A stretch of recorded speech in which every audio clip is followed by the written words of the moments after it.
बाप और बेटे की एक प्रेरक कहानी। एक गांव में एक मूर्तिकार रहा करता था।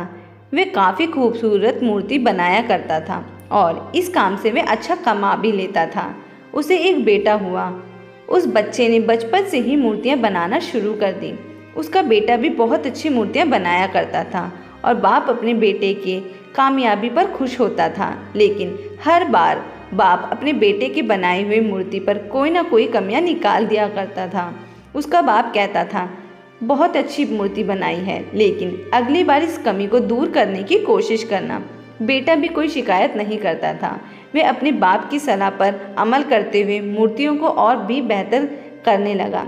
इस लगातार सुधार की वजह से बेटे की मूर्तियाँ बाप से भी अच्छी बनने लगी और एक ऐसा समय आया जब उनके बेटे की मूर्तियों को लोग बहुत पैसा देकर खरीदने लगे, जबकि बाप की मूर्तियाँ पहले वाली कीमत पर ही बिकने लगी।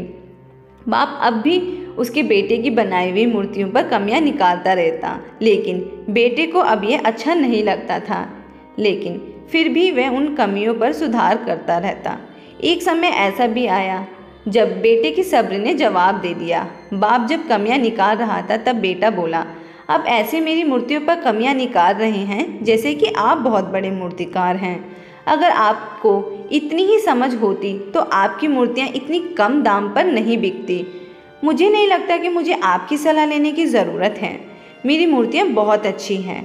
बाप ने जब बेटे की यह बातें सुनी तो उसने अपने बेटे को सलाह देना और उसकी मूर्तियों पर कमी निकालना बंद कर दिया। कुछ महीने तक बेटा खुश रहा।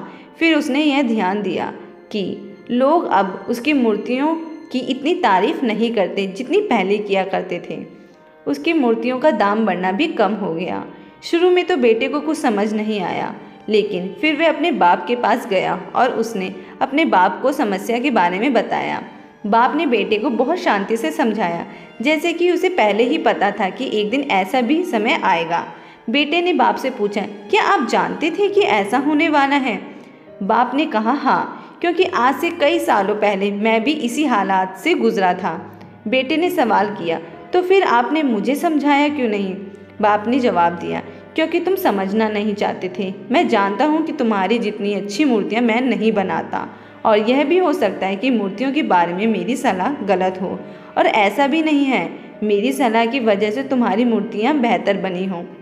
लेकिन मैं जब तुम्हारी मूर्तियों में कमियाँ दिखाता था तब तुम अपनी बनाई मूर्तियों से संतुष्ट नहीं होते थे।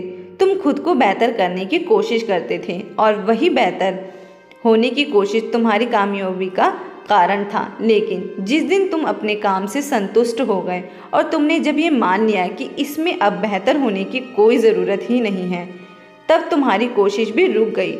लोग हमेशा तुमसे बेहतर की उम्मीद करते हैं और यही कारण है कि अब तुम्हारी मूर्तियों के लिए तुम्हारी तारीफ नहीं होती और ना ही उनके लिए तुम्हें ज़्यादा पैसा मिलता है। बेटा थोड़ी देर चुप रहा, फिर उसने सवाल किया, तो अब मुझे क्या करना चाहिए? बाप ने जवाब दिया, असंतुष्ट होना सीख लो। मान लो कि तुम हमेशा बेहतर होने की गुंजाइश बाकी है। यही बात तुम्हें हमेशा आगे बढ़ने के लिए प्रेरित करेगी, तुम्हें हमेशा बेहतर बनाती रहेगी।